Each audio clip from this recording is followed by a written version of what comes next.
भोलू और मंडली। उल्टा फिल्लू तलता फिल्लू मत्थे गगन में। अरे आज भोलू नहीं आया खेलने, पता नहीं कहाँ चला गया।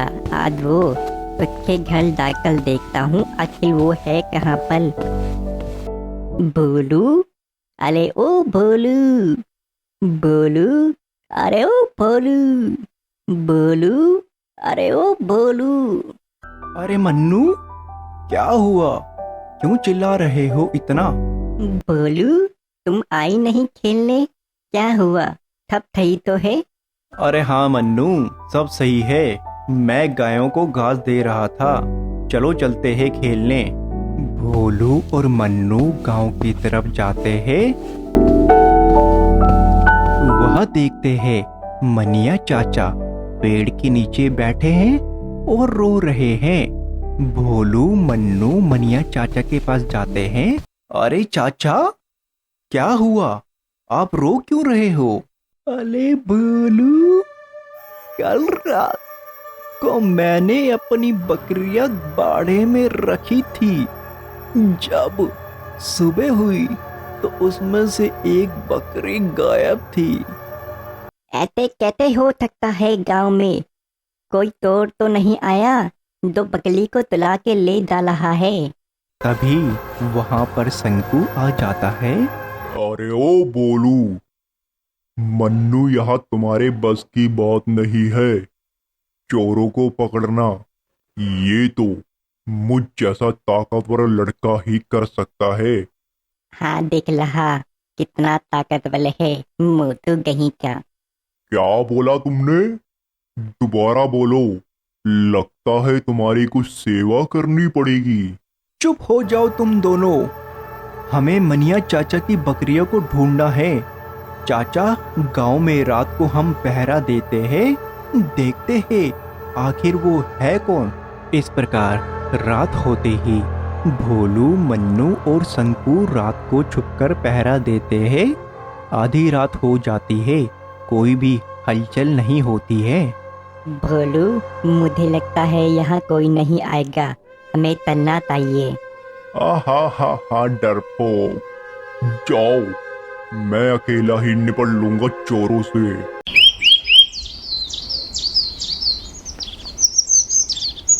मनिया गांव वालों के साथ खड़ा था और एक गांव वाला बता रहा कि उसकी बकरी चोरी हो गई है खेतों से और खून भी लगा हुआ है जमीन पर। इधर भोलू मन्नू और शंकु आते हैं। अरे क्या हुआ? सबने इतनी भीड़ क्यों लगा रखी है? अरे कुछ नहीं शंकु, रमिया बोल रहा है कि उसकी भी बकरियां चोरी हो गई है खेतों से दिन में, और खेत में खून के निशान भी पड़े हुए हैं। हमें चलकर खेतों में देखना चाहिए कि आखिर माजरा क्या है चोरी का। इस प्रकार गांव के सभी लोग और भोलू की मंडली खेतों की तरफ जाती है। खेतों में पहुंचते ही उन्हें खून के निशान दिखाई देते हैं। मुझे ये चोरी नहीं लग रही है, ये किसी जानवर का काम है जो अपनी भूख मिटाने के लिए जानवरों का शिकार कर रहा है। चाचा, मुझे लगता है कि आपकी बकरी भी कोई जानवर उठाकर ले गया है। बोलू, तुम सही कह रहे हो।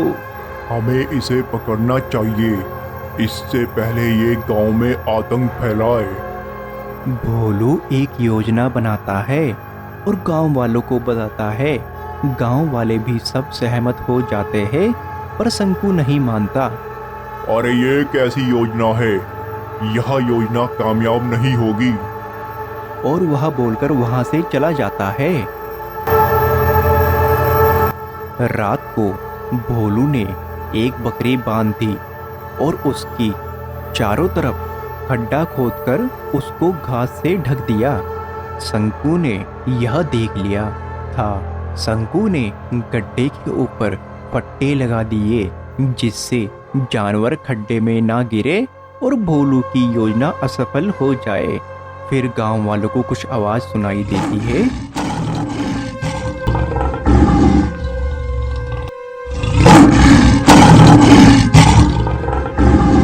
वह देखते हैं कि एक शेर बकरी के सामने खड़ा है।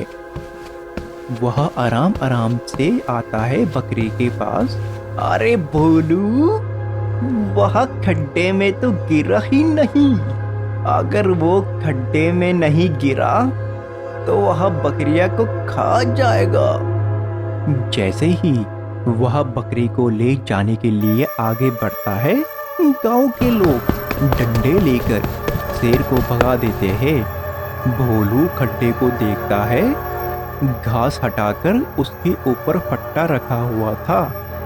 देखो, पक्का किसी की यह शरारत है, जिससे भोलू की योजना असफल हो गई। पक्का यह शंकु का काम है।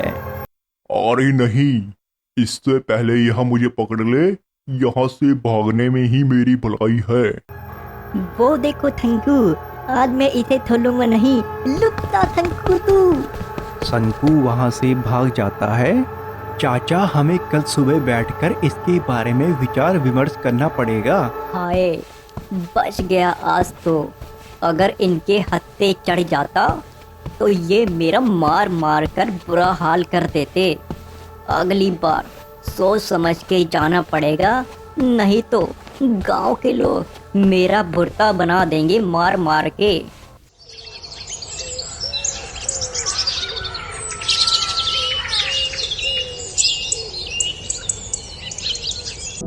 गांव वालों, मुझे लगता है वह खेतों की साइड से आएगा। फिर से क्यों ना हम वहां पर जाल को बांध कर रख सके। जैसे ही वह आएगा वह उसमें फंस जाएगा।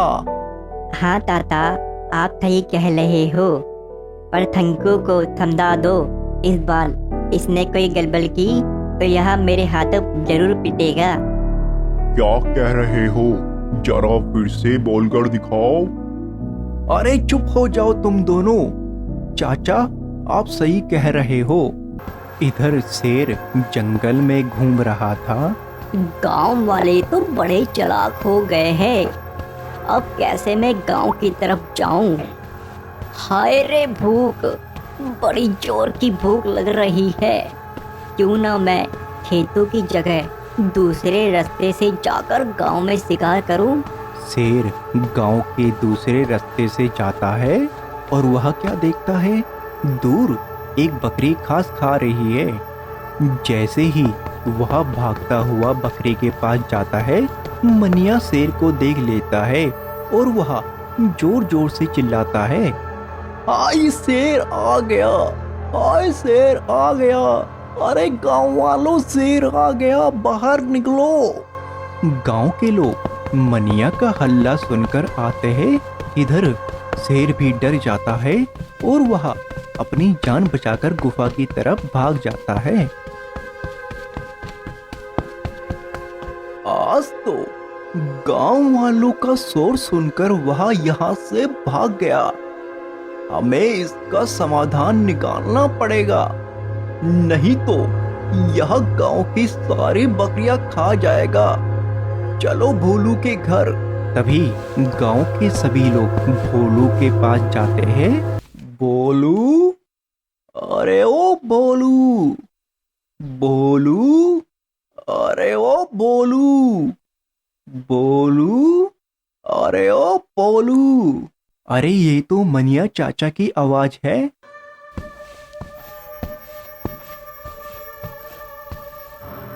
क्या हुआ चाचा, आप सब परेशान लग रहे हो? फिर मनिया चाचा ने भोलू को सारी बात बताई। अगर हमने इसका कोई हल नहीं निकाला तो वह सारे गांव की बकरियां खा जाएगा। हमें उसके निशानों का पीछा करना पड़ेगा और देखना होगा कि वह निशान किस गुफा के अंदर जा रहे हैं। अगर शेर गुफा के अंदर हुआ तो हम गुफा के बाहर पत्थर से गुफा को ढक देंगे। इस प्रकार गांव के लोग और भोलू वहां जाते हैं जहां मनिया ने शेर को भगाया था। देखो मनिया चाचा, यह रहे पंजों के निशान, यह जंगल की तरफ जा रहे हैं। हमें इसी का पीछा करते हुए शेर तक जाना है। तभी वहां पर शंकु और मन्नू आ जाते हैं। अले भोलू, मैं भी तलूंगा तुम्हारे साथ। भोलू, मनिया चाचा मुझे माफ कर दो। उस दिन के लिए मैं भी आपके साथ जाकर आपकी मदद करना चाहता हूँ। ठीक है शंकु, तुम भी चलो। सभी के सभी जंगल की तरफ जाते हैं।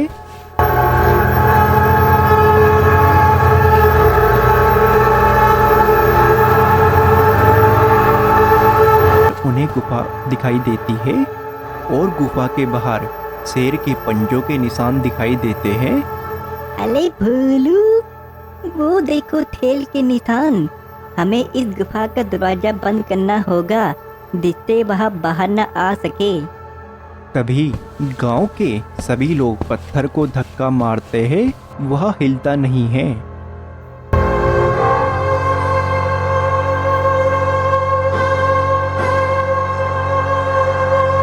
अरे रुको, मैं और भोलू इसे बंद करते हैं।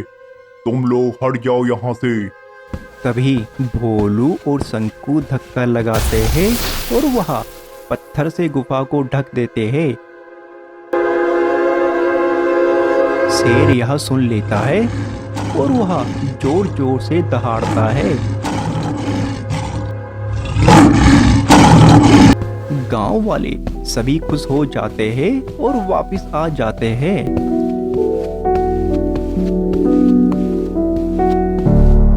भोलू रात को सोते हुए सोचता है शेर के बारे में। किसी भी जानवर को ऐसे बंद नहीं करना चाहिए और वह सुबह उठकर उसे आजाद करने का सोचता है। मन्नू, मुझे अच्छा नहीं लग रहा है। हमें ऐसे किसी भी जानवर को बांधकर नहीं रखना चाहिए गुफा के अंदर। हाँ भोलू, तुम सही कह रहे हो। हमें वहाँ डालकर उसे आजाद कर देना चाहिए। इस प्रकार वह जंगल की ओर जाते हैं और वह पत्थर वहां से हिलाते हैं। पत्थर की आवाज सुनकर शेर चौंक जाता है। फिर पत्थर वहां से हट जाता है और शेर बाहर आ जाता है। वह भोलू और मन्नू को देखता है। धन्यवाद, तुमने मुझे यहाँ से आजाद किया। मैं कभी भी गांव वालों को परेशान नहीं करूँगा। वहां से भाग जाता है। मन्नू और भोलू उसे देखकर काफी खुश हो जाते हैं कि अब वह आजाद है।